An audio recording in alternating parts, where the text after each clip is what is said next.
Hi, guys. Obviously, I am not here, but you still have a goal to accomplish for today, and that is to differentiate between different types of figurative language.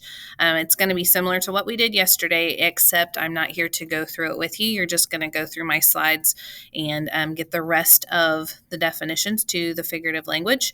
And then at the end of writing those notes, you are going to be responsible for adding 2 new pieces of figurative language to your personal narrative. So I'm not going to go through these real fast, but this is just a check. The first thing you should do is get that out and see how you did.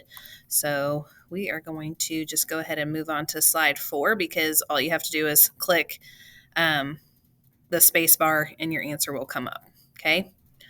So moving on, we did similes, metaphors, and personification yesterday.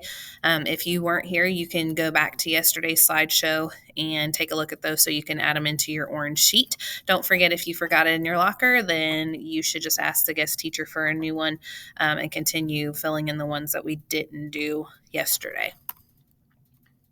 So these are all the ones we're going through. I'm not going to take the time to do it, but just know that the definition's right here. I give you an example, but you should not be writing this example on your paper. You should go on to the next one, watch the small little movie clip, and then try to figure out what the example of a hyperbole is or onomatopoeia. So make sure that you are doing that, okay? And then again, you'll go through the next one. Make sure that the type of figurative language matches what you're doing on your sheet, because remember, they don't necessarily go right in order. Okay, so I'm going to go through all of these real fast. And then after you go through and you take those notes and write down the examples, you want to bring up your personal narrative. In fact, it's pretty much the same assignment that you had from Wednesday, where you had to add in the sensory details. So you'll notice that in my example here, my sensory details are in yellow, okay, giving you that vivid image of what's happening. And then in blue today, you need to add at least 2 new pieces of detail to your narrative using figurative language.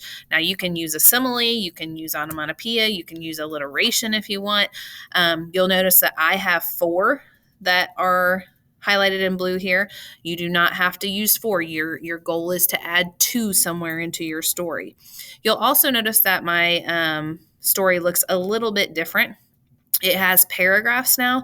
So if you want to take the time to actually start forming paragraphs of different ideas, so it takes you to describing the day and then the bus ride, when we arrived. So anytime you switch thoughts, you should be making a new paragraph as well. So if you want to start doing that as you type in your figurative language and adding new details to your story, you can go ahead and do that.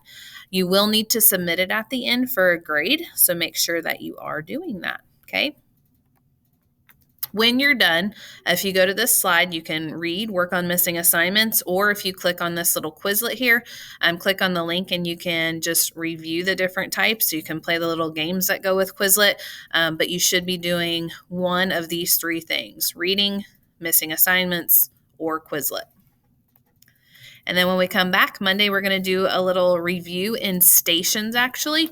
And then Tuesday, you'll have a quiz over figurative language. So make sure that if you have any questions or you don't quite understand the different types, you just let me know.